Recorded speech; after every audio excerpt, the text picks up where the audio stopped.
Sam, so lovely to be here with you today.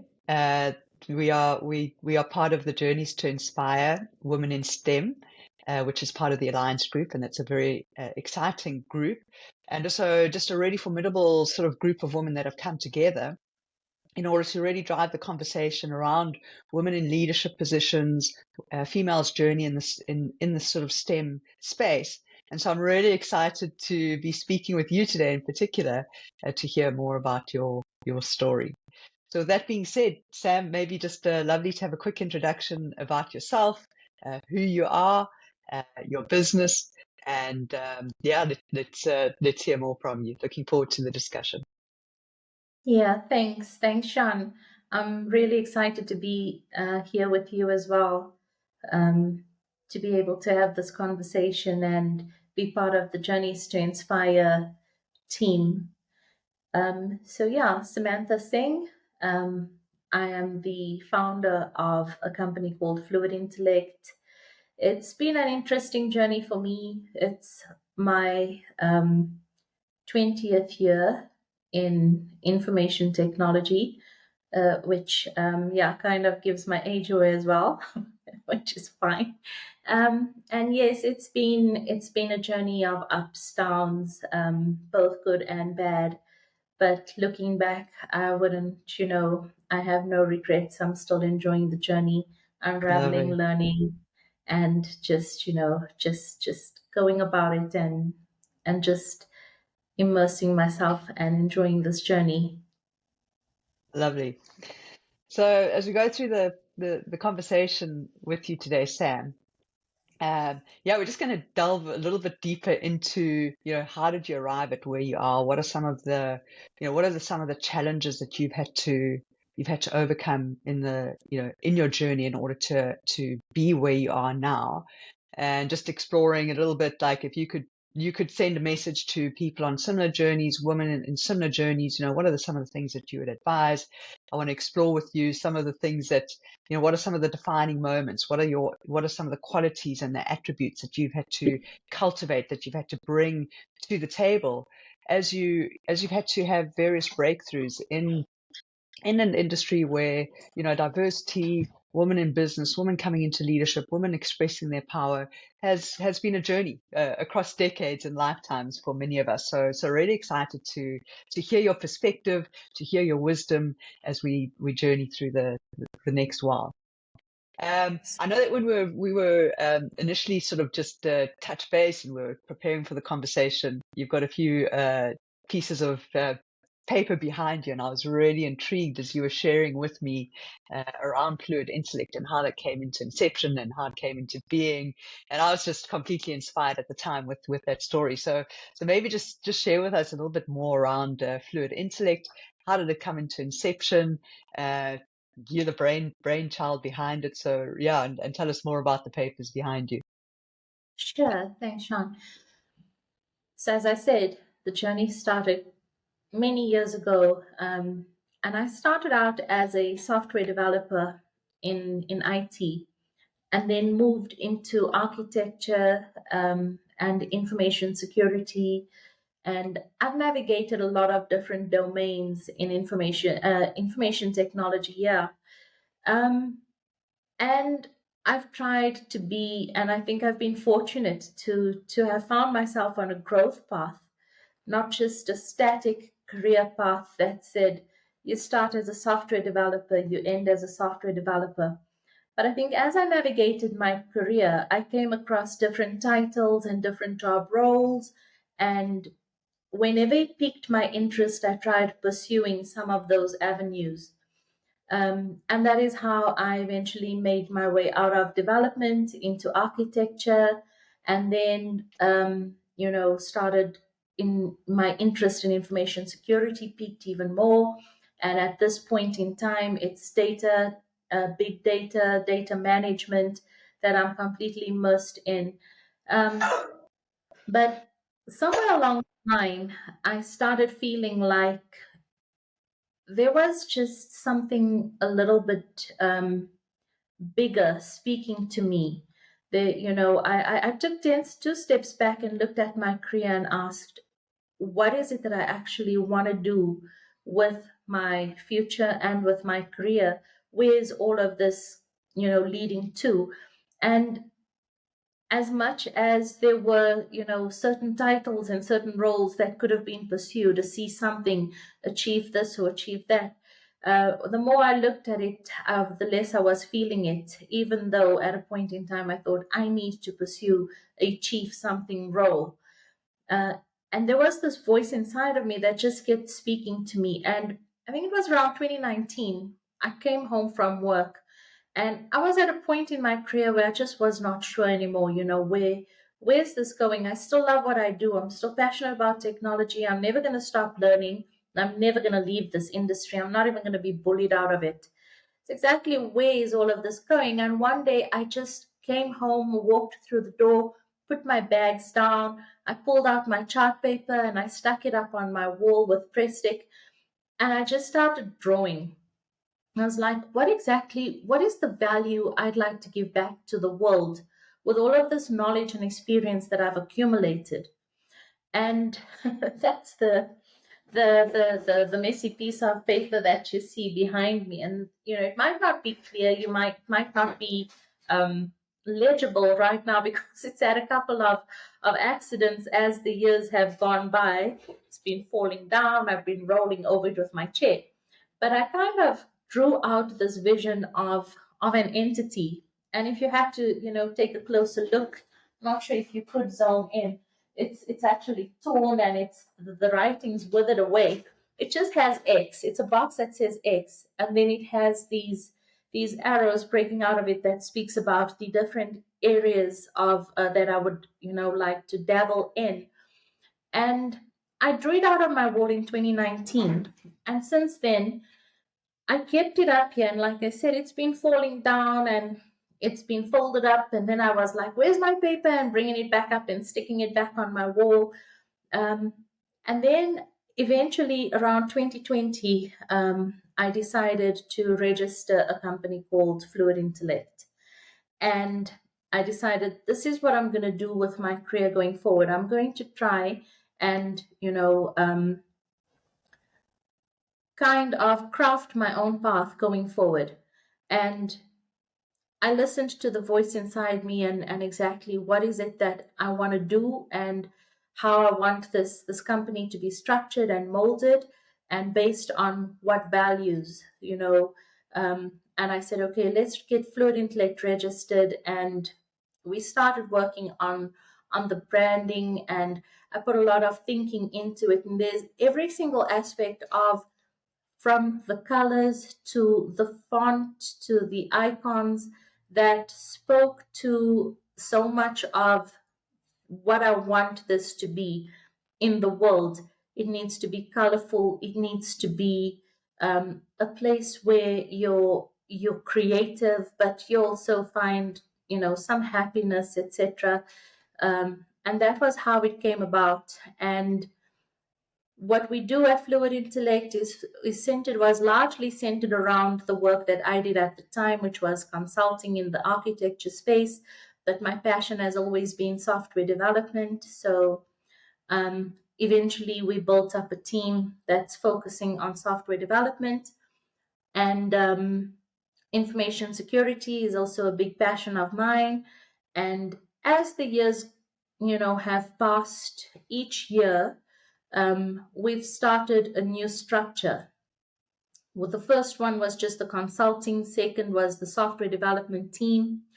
And at some point in time, I felt like what I'd also like to do is pass this value that we've accumulated in our careers onto others through training and education. And that's how we then registered the Fluid Intellect Cyber Academy, which is focused on teaching the stuff you don't find in books. So, like with Lovely. data management, like with some of the cybersecurity disciplines, there are just certain things you're not going to get in the books, even if you buy the textbooks. You don't always have Mm, to pay a consultant. And the motivation behind that was, we're becoming digital. Everybody has to evolve. We're not living in that world of niche consultants anymore. There are people who come from a call center, an administrative background, who still need employment, but with digital products and digital organizations, things are going to work slightly differently, and those people could, be upskilled and start learning about data management. They work with it on a daily basis. So that's how the academy came about. And I Beautiful. wasn't really focused on the picture until one day I stood back and I looked at it without even realizing at this point in time where we are now, 3 years later, we've actually built out most of, the, call it the elements of that diagram. And yeah, it's I just looked at it one of the days and just smiled to think that it started off just as, a random drawing in 2019 with what do I want to do with my life going forward. And now all the foundations have been set. The picture is starting to come to life, and it's quite exciting. Yeah, beautiful. So inspiring. So lovely to hear. Sam, thanks for sharing that. I think there were just a few points that sort of stood out for me, and I want to kind of come back to them in various parts of the conversation. So the one of the aspects that you were speaking around is like you just felt there was something bigger for you in the context of who you were and who and what it is that you could bring into fruition, into the world and for other people to benefit. So you also spoke around sort of, the element of sort of feeling bullied, and I want to just pick up on that in terms of what are some of the challenges that you've faced in the corporate world as you've journeyed, as you felt this bigness potentially, and what have you experienced around expressing that? How's that shown up in terms of challenges? And then I really love the idea of, you wanting to bring into fruition things that aren't being shown in textbooks. And so you mentioned a few things, I guess. I just want to drill down into a couple of those. So let me start then maybe just with and I'll, we'll weave all of that in. Hopefully I can remember it all, but we'll weave all of that in. So in the Sure. context then of like, you're part of this Journeys to Inspire platform, a very exciting sort of journey that we're on, a very beautiful, inspiring, and powerful group of women who have come together under the Alliance Group. In the context of your business, and you allude to wanting to bring things in that aren't found through your academy in textbooks, what is it that you're wanting to personally contribute through your business and then through Journeys to Inspire? How do you see yourself contributing to the platform, to the bigger picture, to women in STEM? How do you bring that all together succinctly with what you're doing? Yeah. So I think it starts first with this awareness of our reality today and this digital transformation that we're on. And I know a lot of people, the minute they get digital, they're like, but it's our reality. This fourth industrial revolution that's emerging as we are living daily, our reality is changing. And we've got to be present and we've got to be aware that, what we were building a couple of years ago is significantly different today. And how do we thrive in this new digital economy? How do we build the skill sets? How do we learn to not just live and survive, but actually do well in almost a new world order? And it not to sound too sci-fi about it, but there's a lot of automation, a lot of robotics, a lot of these things happening in our space, virtual reality, and we're not escaping it anytime soon. In fact, it's just going to become the norm, and everybody needs to be on the journey. And for me personally, I feel like build an inclusive economy. There shouldn't Mm. only just be a handful of subject matter experts or technology experts. What about everybody else? What about the rest who might feel that they're left behind? And having the knowledge and having the understanding of this transformation that we are makes me feel like, my message out to basically whoever's willing to listen is, don't be afraid. It's not that difficult, and the upskilling process shouldn't have to be that hard. So you'll notice that if you ever have to look at our, social media pages or LinkedIn or whatever the case is, we're always using the hashtag tech for good. Mm. because we're Mm. becoming a more technologically driven world. We have been previously, but now it's embedded in our lifestyles. And we should have people who advocate technology for good, do it for the good Mm. reason, not just for my own selfish purpose or for me to be known as a tech leader or for me to get rich or whatever the case is. There has to be some bigger purpose behind this, and that's what speaks to me more than career fulfillment. There's just, so okay, I do get the title and I do get the recognition. What then? What have I contributed to the world? Mm. So Mm. fortunately for people like us who are, who have the technology expertise, and the world is moving in the direction that we are experts in, we can actually contribute in a really positive way and make sure that this digital economy and this new world that we're moving towards is inclusive, it's mutually beneficial, and everybody gets to, participate and upskill and learn without feeling Mm. left behind. And Mm. yeah, um, that's Beautiful. the part that speaks the most to me, is how do I contribute to help others in this journey. Mm. Beautiful to see the sort of passion and the, yeah, as you go inward there to speak that message. So I just want to just maybe delve a little bit more into that, and maybe a question, and it's a question I'll often ask to leaders is, you talk around the fourth industrial revolution, you talk around sort of people being left behind, and how do we create this inclusive, let's say, inclusive economy where all can thrive. So in the context of that, I mean, what are some of the things that keep you awake at night if you kept awake at night? What are the things you speak around, like our reality? Let's have a look at our current reality. So what are some of the things that you're thinking about or that keep you awake at night? And then, how do you sort of see those elements shifting and changing, and what are the elements that need to come together from leaders like yourself and from others in the industry, to help shape a new reality? And I think that's one of the reasons why the Cyber Academy came about in the first place, because Mm. I think education, Okay. awareness and Lovely. education around the topic, and the more education that is offered and awareness that is being created Mm. around this whole topic, creates a safe space for people.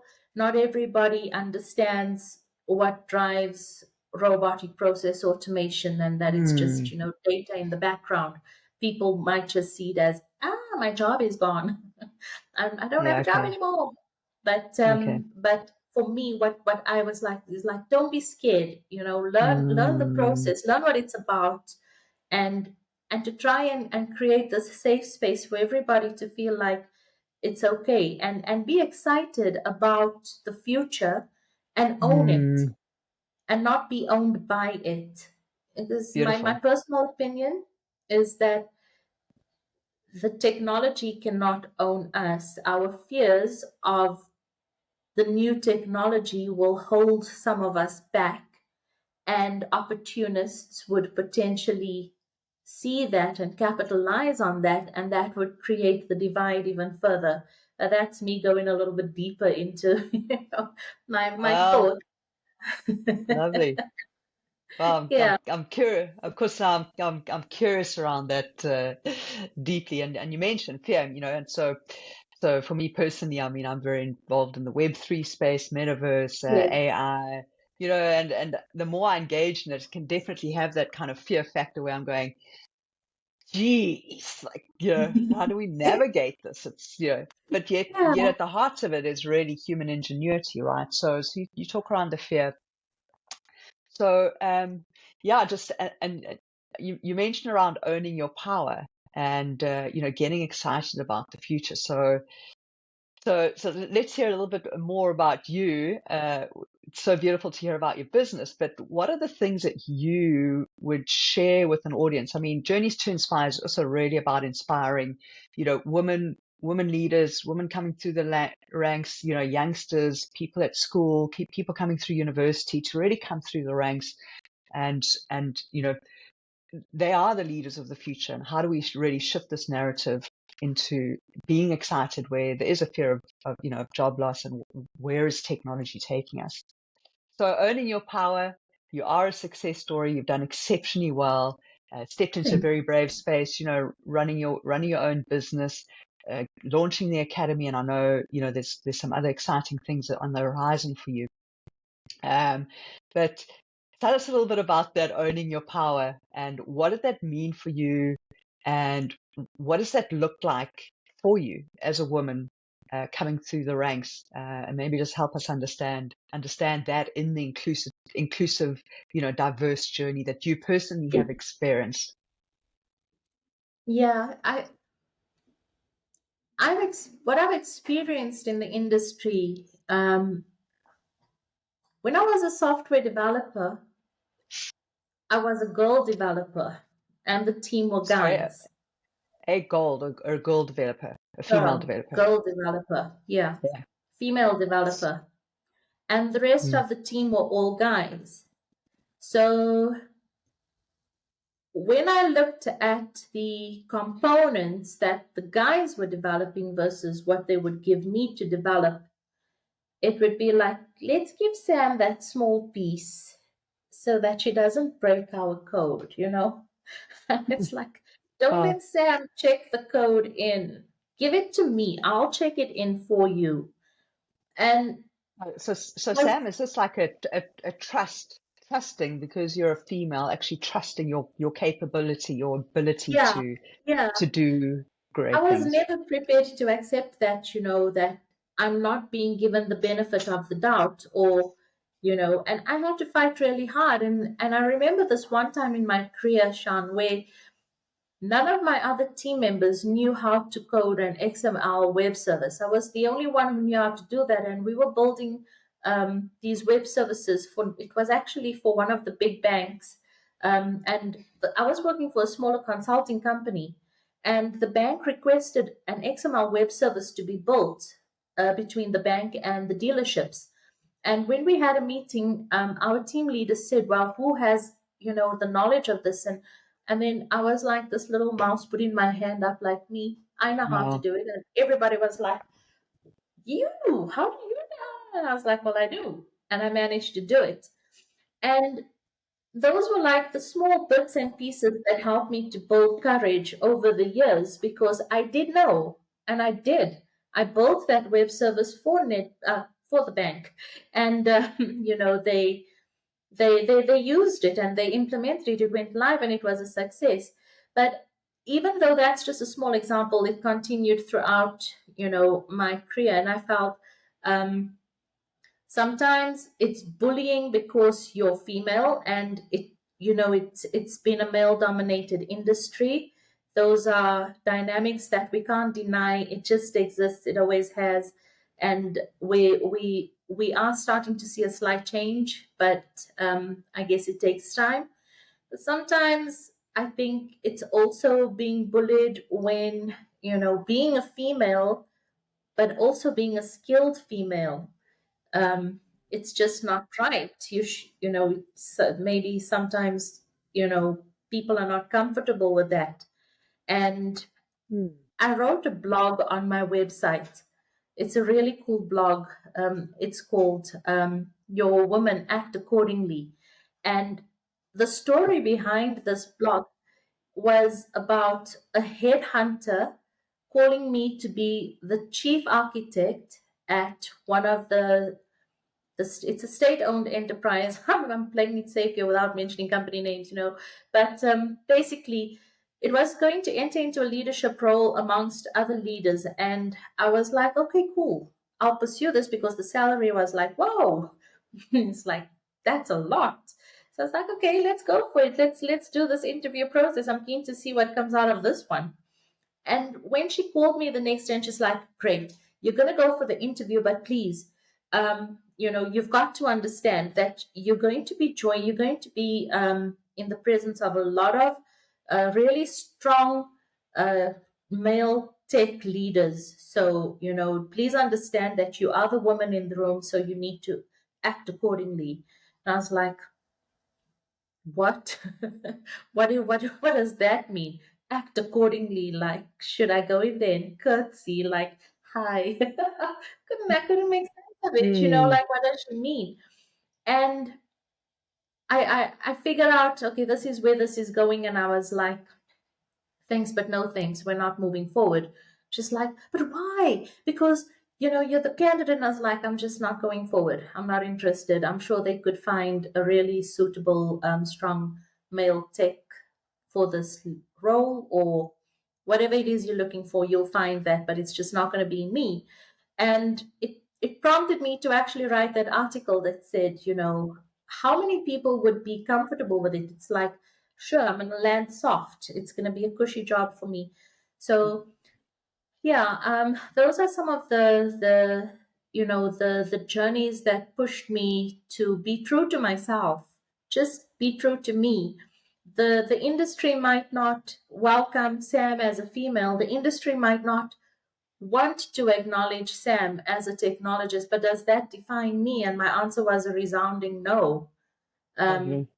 I know who I am, I know what I'm capable of, and seeking the approval of only industry leaders was not fulfilling enough for Mm. me. And what that's led to with fluid intellect as well is I started a journey of working with and a commitment to looking at working mostly with interns. If you look at some of the guys that we've started the company with, there was a clear and an intentional decision made to employ interns because I wanted to empower these young guys and make them feel like they're great from the time they enter this Mm. industry, and not be made to feel like your time will come, your time's going to come.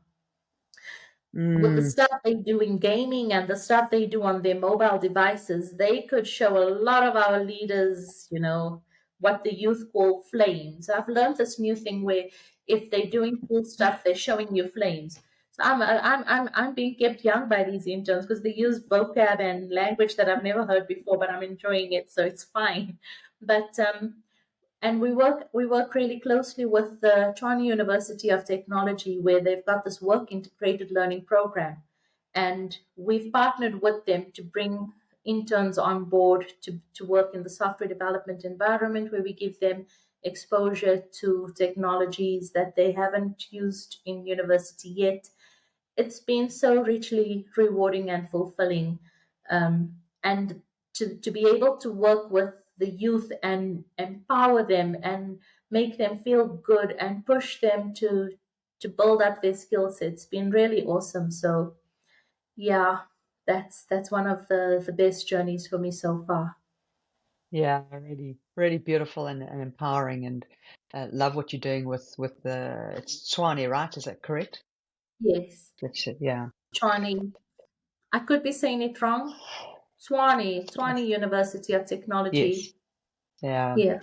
And the empowerment piece, and so coming back to the sort of the pieces that you've shared now and again, I think so many sort of, and I don't want to just talk around women. I think so many up and coming, I think, because even sort of these young men you mentioned, not that it's just men, young boys or adults in your academy, but youngsters coming through into the corporate ranks, for example, showing flair, showing this kind of dynamic technology savviness that I'm still catching up to.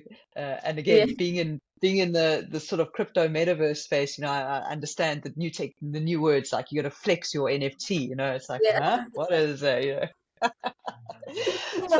So it's like, okay, I got to start flexing my stuff here. But you mentioned such important pieces of your journey that I think I would just want to pull out a few pieces and have you highlight what permissions you needed to give yourself. So pieces that sort of caught my attention there was, you mentioned at some point with the particular project that you were going to lead, like your small self put your hand up. And I think that's so, I can resonate with that. That, like, as I saw you doing it, because I can almost picture myself in certain situations, the timidness of like, can't I, the self-doubt, the inadequacy, Yeah.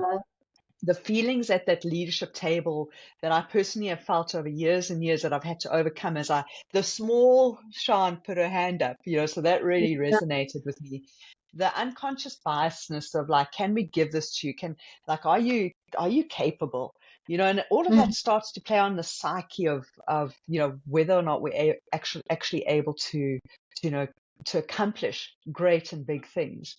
And so I guess, and you speak around then the courage to come forward and overcoming the small self, and that for me is I see it frequently. I see it in conversations that I have across the space. And I think there's a personal responsibility of women, and you speak around it to kind of like come out and own your power and own yourself. So what are some of the permissions that you have had to give yourself to really step forward into this version of yourself that you have become and will continue to become? Because I think there's probably a lot of richness, because we're going to face it. We're going to continue to face it. So curious to hear, Yes. what are the permissions that you've allowed, that you've given, that you've granted along your journey? Yeah. I think I've given myself, well, I know I've given myself permission to acknowledge my strengths, to Mm, acknowledge the work that I've done in the industry, in each of my job roles. And I've allowed myself to no longer see me as,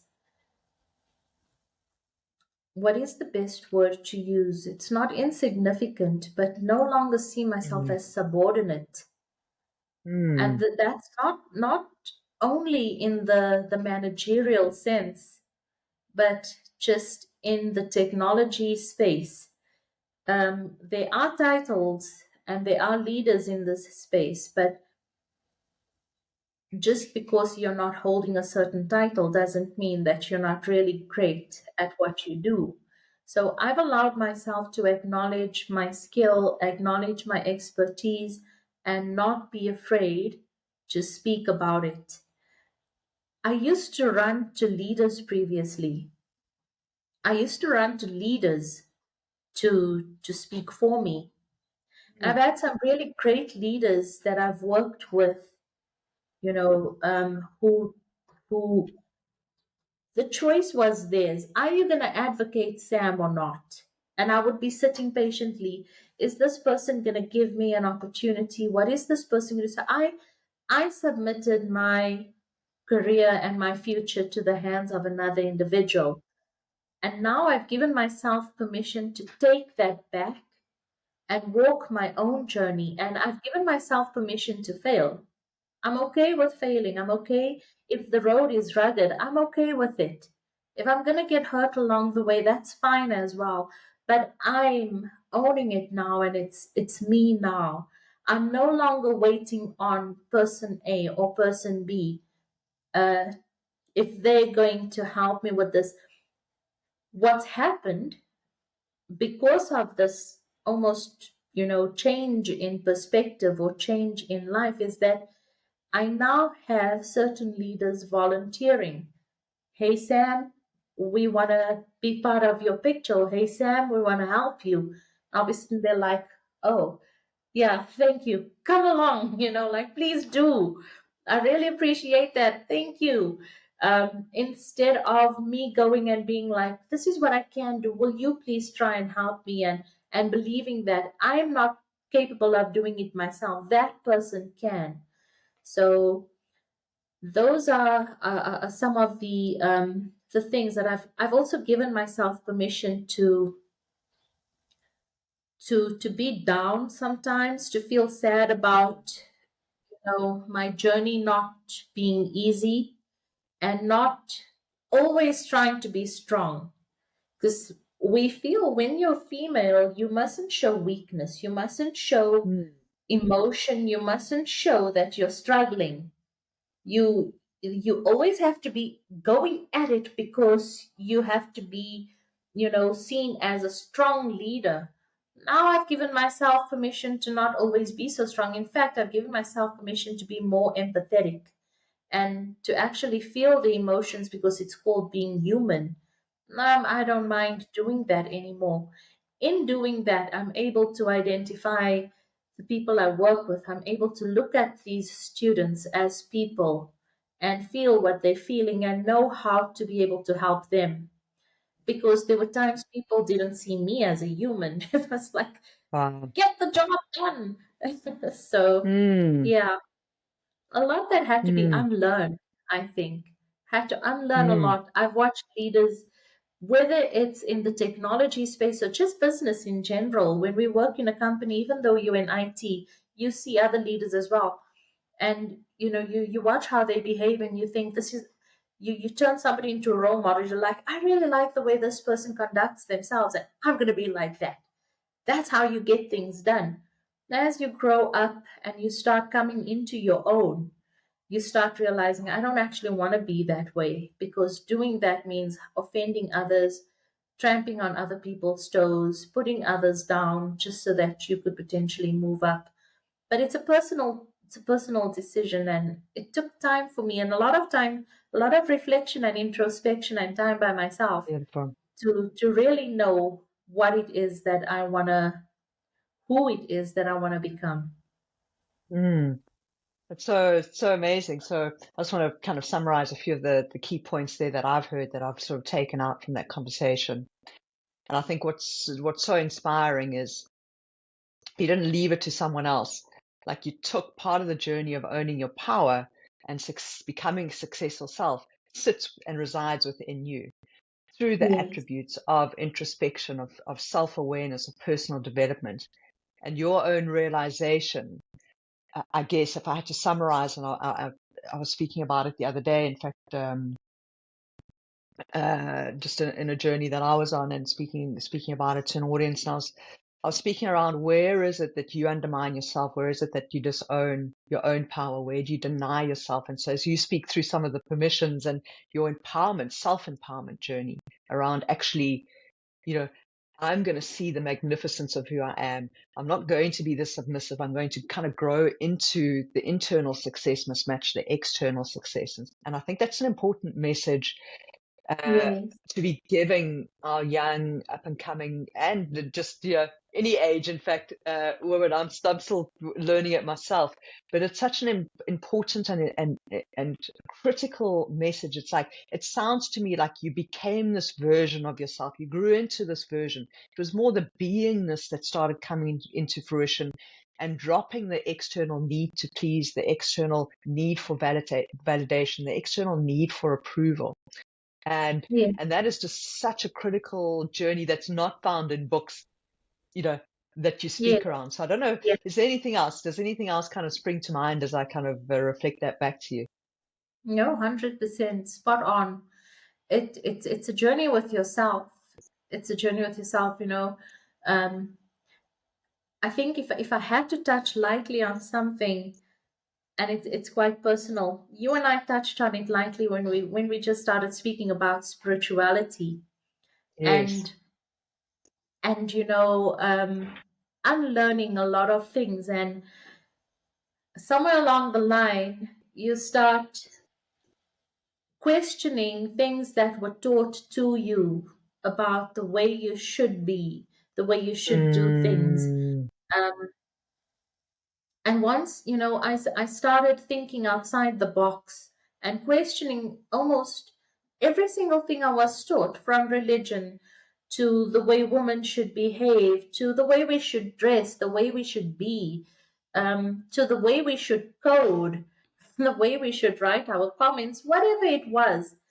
To an extent, there's a level of indoctrination that mm, we've been given, and things that we've learned and cast in stone as we grow. And it got to one point in time where I was like, what about unlearning all of this and exploring some of the lovely. more spiritual aspects of my life, and forgetting everything that's been told to me, and just deciding what I want to be, and listening, making myself quiet. We spoke about meditation as well, you know, Yes. just finding that quiet space, and listening to this inner voice that speaks to you, and finding that peace within with decisions that you make. Mm, And I've learned to trust that so much more.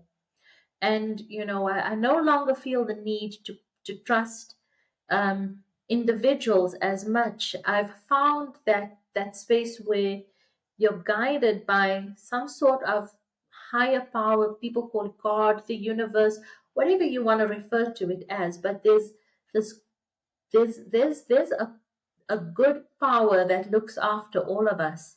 I've got a lot of faith in God, but the way I listen to it now and let God speak to me differently and and and and hear a message slightly differently than I would previously has really helped me to go on this journey with a lot more confidence. And Hmm. it's an amazing journey to go on, but it's not always easy. And um, it might not always be welcome. It could become controversial, which I'm not even afraid of anymore, because we're all allowed to explore life Hmm. the way we want to, and it's something else we should not be afraid to do. Yeah, and thanks for sort of just surfacing this component, spirituality, your relationship with God, source, your etc. Into the Yeah, space. I think it's such another critical piece that oftentimes we can lose our voice over. So much of what you've been describing in how you've come to be this success is almost like claiming back your voice, claiming back who yeah, you essentially are. And then, I know for myself, and I'm not in the corporate space at the moment. However, still work in the corporate space, but talking around spirituality and talking around the universe and that's an edgy topic. It's done behind closed doors. It's like you got to be in the closet with it. Yet, yeah, when you are talking with leaders behind closed doors, and in fact, I did an MBA a few years ago, and and part of it was to understand the ethos, which is the essence, the spiritual yeah, dynamic energy that really differentiates organizations. And it was wonderful to be behind closed doors in the conversations with very senior people and delve into this really pertinent topic and actually hear to what extent you're talking about that voice within and how important, and but yet out at the boardroom tables and the leadership tables we can't speak about it. So thank you for surfacing it and just like the importance of it in your life. How else? I mean, what sort of contributing factor, and how's that been invigorated, this intuitive voice for yourself, that deeper connection to accessing, I guess, a part of the power in yourself through your journey with spirituality? What would you tell people on their journeys, that may inspire them to continue to cultivate their voice, their intuitive voice? What would you share with them? yeah. I'd say be comfortable with being uncomfortable. Mm-hmm. Um, when you find yourself just, I mean, it's cliche when people say you don't grow in your comfort zone, etc. But my personal feel is there gets to a point, I honestly believe from conversations I've had with others, that we all get to that point of questioning where it just doesn't feel 100%. And I feel like we're meant to get there, because there's a certain point in our lives where there's a purpose that unfolds for us. Some of us it might happen at a younger age, it might happen, but you know that point when you get to it. And I would say, don't be afraid. And you might feel uncomfortable, but dive all in and explore it and Mm, understand it and learn more. And I would really encourage not, taking off blinkers and being as open minded as possible. We all have firm beliefs, we've all got things that we believe in, but exploring and building up knowledge and understanding of concepts does not mean that you're going against your beliefs or your belief mm, system. It means that you're opening up your mind to understand the world around you and explore on a deeper level. And for example, in Hinduism and other Asian cultures, which through my own heritage I'm quite strongly affiliated with, there's the different dimensions that you could reach. Some people call it in life, but it's actually in your spirituality. And there's where you reach this level of nirvana, where you've fully explored and understood your purpose, and you're completely aligned with you know with spiritual goodness. But it's a journey that you have to be willing to take, and to be quiet, and to listen, and to release yourself of fears, release yourself of worldly pressure, release yourself of opinions of others, and just go really deeply inside, and get your definition of, how do I do good? How do I create positivity out in the world? For me, I found that that's really been a strong driving force for me, to just focus on the goodness that comes out of my actions, my choices, my words, whatever it is that I'm doing, my career building, company building, whatever it is. Focus on how you're positively impacting the world, society, and people. And that's really that's been the most fulfilling part for me. So I guess if I had to sort of summarize it, I'm going to summarize it as truth speaking and showing up in your truth, the pieces that you're describing now, listening to the inner voice, coming forward, empowering yourself, and doing a lot of let's say, the indoctrined programs and that we see. Do you find yourself, would you say that in your journey of truth speaking, of showing up in your truth, is this where you feel now more comfortable than uncomfortable? Or is this, is it a comfortable space for you? Because often it can lead to uncertainty, you kind of feel that you could be judged and etc. So just share a little bit about that. Yeah. Yeah, I've become comfortable with being uncomfortable. Mm, So I'm aware of not everything that I believe or that I say would be welcomed by others, mm, and that has more to do with them than it has to do with me. So lovely. maybe I'm not at a place where I'm spiritually or, mature enough to hear your message. That's got Mm, nothing to do with you. You're speaking mm, your truth, and you're putting your authenticity out there, and good for you. If I'm not mm, ready to receive that, that's my problem. So I am comfortable with having the uncomfortable conversations. I'm comfortable with speaking 100% of the truth, addressing things as we see them, but always remaining respectful and respecting mm, the opinions, beliefs, and feelings of others around you. It's not about becoming opinionated and, you know, trying to put down others' belief systems or how others see the world. It's merely being prepared to be honest about how I see the world, and who I am, and not trying to conform to society in order to fit in. Um, so I think I have become comfortable with saying it like it is. um, I don't think that, I remember one time a manager, I'm going to mention her name because I've got so much respect for this lady. Her name mm, was Faith Manyoro. She was my portfolio manager at ABSA when I was working. She called me aside and was like, Sam, you have no tact. I was like, what's tact? I don't even know what you're talking about. I was much younger, but those words stayed with me, and just the way Faith was so polite about it.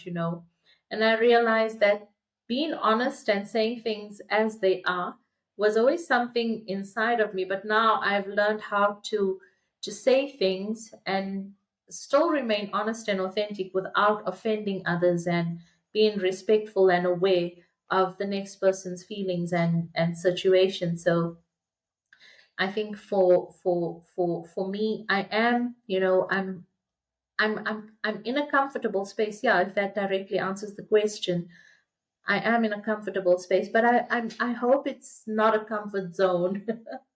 I don't want it to become it. I don't want it to become a comfort zone, or maybe it could. I don't know. Yeah, but I'm happy that I'm here, if I could put it that way. I used to feel so much pressure, and I'm sure you could relate. I used to feel so much pressure to speak. I would just sit quiet with 500 voices going through my head and words wanting to just come out of my mouth, but I would just sit like and nod. And now I feel okay to actually say it and to say the right thing, even if it offends somebody who doesn't, agree with it, as long as I have taken stock of, are my intentions pure? Are my intentions good? Was I intending to hurt or offend anyone? And if my conscience is clear about it, I'm okay with it. Lots of there's lots of I think lots of us have to do a lot of spiritual growth in life. There's career growth, involuntarily we grow in years, but spiritual growth and maturity is a decision that we make, and it's not an easy one. So Certainly following that voice and following that journey takes you into places to evolve you, right? You got to stretch yeah, into who you are. So yeah, so be ready for the which stretch I'm sure and you relate to as somebody who definitely. does a lot of meditation. Yeah. Yeah, definitely. Definitely. It's like stretch. Next version, I call it meet the new you. Are you ready to meet the new you? So Awesome. that's it. Beautiful. That is so exciting. And it's Yeah. weird that these are the things I find more exciting these days. Yeah. It's like it's Yeah. it's the more I can uncover about myself, my abilities and what I can do out there in the world. It means more than anything else. There was a time when, you know, I would get an increase and I bought something cool and I would be like, wow, look at what I have. Now the journey is more about, wow, look at what I could be. And that's what I Mm, work towards more than saying, I have this. I'd prefer to say, I have become better in powerful. this way. Yeah. And it requires less bragging, less, marketing of myself to say, I've got this and I've bought this and I've done that. I feel like, when we're younger and we're growing, we don't know these things. We feel like our possessions are testament to achievement. You measure Mm, your achievement by things that you have, and it's okay. It's part of growing. You have mm, to do that to learn that it's not supposed to be that way. I've also learned that we have to be easy with ourselves and forgive ourselves for our journey that we've been on. It's the mm. best that we could have done. And when you get to a point of awareness of what's worked and what hasn't worked, and you still choose to do what hasn't really worked, it's kind of on you. Yeah. you Yeah. you have Full that choice. accountability. Correct. Yeah, And then that's what you were alluding to in terms of taking ownership and being fully accountable at the end of the day for your becoming journey. Like no one can do it for you. And I yeah. think that's valuable. So Sam, I could go on this topic for hours, but I won't. But you've been in the industry, as you said, for like 20 years or more. We won't give away your age in that. You're now obviously at a point in time where you're doing amazing work in the world, mastering both, the vehicle of, let's say, your business and what your business fluid intellect does together with mastery of self, right? And having those worlds coming together. So having been sort of in the industry, watching the trajectory, what are some of the things? Let's start with this. Where are you seeing some lack in change where corporate space or the industries or, just sort of businesses need to still involve? Where are you seeing lack of change when you look at these places of inclusivity, diversity, the things that you struggled with in terms of breaking some of the glass ceilings for yourself, whether it's the undermining, the mistrust, the bullying, etc. And then, on the back of that, let's talk around where have you seen some really positive change, in corporate and across the industry, and curious to hear from you Yeah. around those two topics. Okay. I think one of the areas that I still haven't seen change are the cliques, the clubs. Mm, And there was a point in time where there were just boys' clubs, you know. Now you find that it's boys and girls' clubs, men and mm, women, but you still have the clique. So if you're part of this clique, if you're part of this group of people, then you're acknowledged and you're seen. And if you're a career driven person who wants to be seen and who wants to make a positive change, you've got to go to this club and try and earn your way into that. That's got nothing to do with a value system. It's got to do with, are they going to accept me for who I am? And if they don't, you have to become who they want you to become in order to fit in. I cannot stomach that. I could not, and that's why I made some of the choices that I've made, because I cannot give up my individuality just so that I can advance in my career. It's not, I feel that it's unfair. So those are the parts that I haven't seen change yet, and I really hope that it will change as time goes on. What I have seen change in a positive way, though, has been for us females. As much as we could, you know, speak about woman empowerment, and there's a lot more that can be done. However, I have seen a really strong shift. I've seen leaders step up for women, both male and female. I've seen that the woman leadership role is no longer awarded as the booby prize. It's like, okay, let's Okay. make sure all the important roles are filled and give that one to her. Let her, now we've got a woman. Hi. Yeah. So I've seen that there's been an intentional um, change in industry, and I've been in meetings where, I've seen both male and female leaders give women the floor and trust female leaders a lot more, and a lot more respect being given to females in the workplace. I'll give you one bad example as well. I was working at one of the banks. I've worked at all of the banks, but I was at a bank a couple of years ago. It was close to like about 2006. But I was a junior developer, and there was male leadership. And one of the senior leaders, or it was a team leader, he was a team leader, but he always felt that it was okay to make inappropriate jokes, whether, Mm. we were present or not, but it was always jokes about females, and it was always jokes about women. And I complained to to my manager about it. And my manager said two things to me, and he was like, well, firstly, that's just how guys are, but more than that, he's just an idiot. Just ignore him. He's probably never going to change. Just ignore him and try not to be in his company. And I was like, okay, okay, no problem. That's what I'll do. But afterwards, I've started seeing that the industry themselves have decided that's not okay. So even though I accepted it as, I'll just avoid him, I didn't raise my voice about it any further. I didn't try to fight about it. But now what I've noticed is that leaders themselves are stepping up and saying, guys, we should not be making, certain statements about whether male or female. We should all just be respecting ourselves. So I've started seeing a lot more respect coming through, and Mm. not this kind of disrespectful behavior that used to exist in the workplace. And females are being given a lot more opportunity.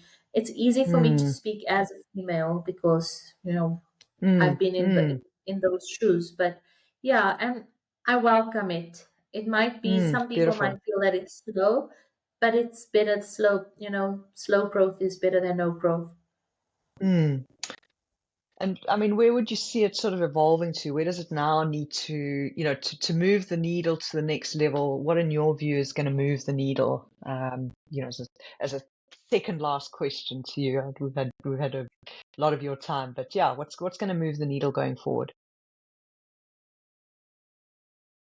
Where it makes no difference what gender you are, male or female, Mm. and especially Mm. with the salary brackets as well, the pay scales.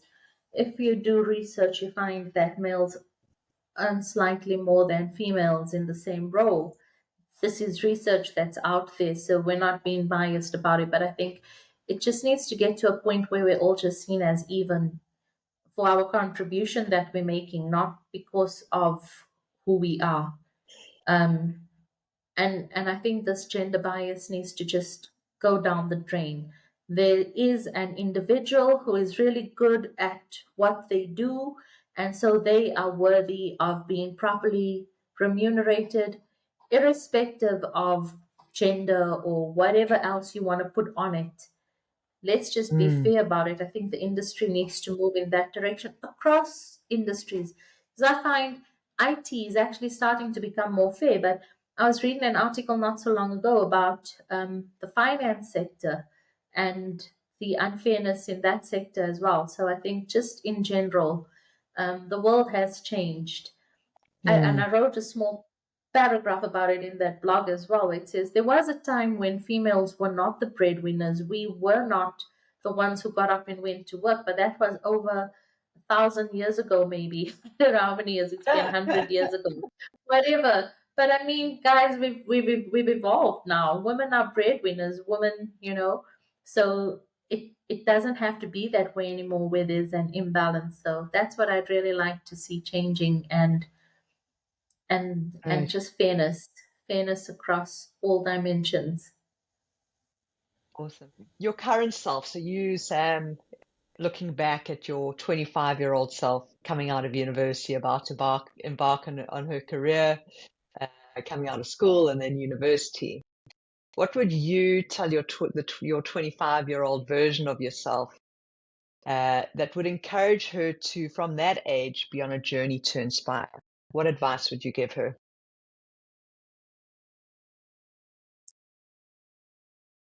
I would say don't listen to them. Don't listen to the voices of people. Don't listen to the voices in your head. Just go out there each and every single day and do the best that you can. That's good enough. And Mm, grow. Just don't listen to those voices. When I was younger, I don't know if they were voices of others or if they were just my own demons speaking to me, the voices in my own mm, head. I've got to be honest about that as well. But whoever's voices they were, if I had to speak to my 25-year-old self, I'd be like, don't listen. Just block the noise. Don't listen. Just go for it. Just go and do what it is that you want to do and experience what you want to experience, and just give it your best each and every single day. That's what I would beautiful. say. Beautiful. Thank you. Sam, it's been amazing to chat with you. I've thoroughly enjoyed it, and thank you so much for your Likewise. wisdom, your Likewise. inspiration, your sharing, and yeah, I don't know if there's any final words that you have for the journey. Anything more to say about journeys to inspire, the alliances as you close out? Yeah.